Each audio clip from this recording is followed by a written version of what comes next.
Today we're going to harvest 1,500 graft, donor area, partial shaven, using the smart FU technique to fill up the graft in the design area. He wants to tackle his M-shaped area.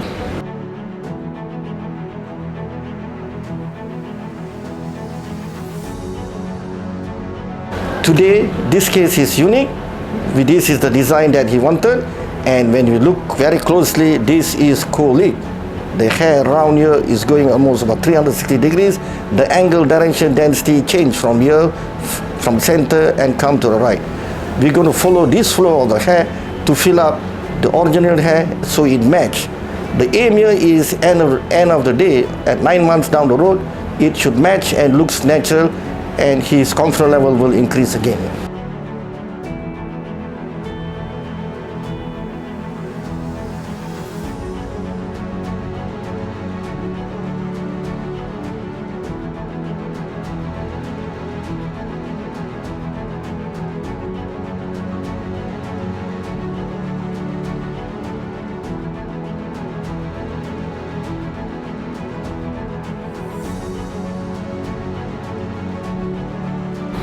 This is the hairline. We already put all the graft according to the angle and density, and today there is a co-leak behind here.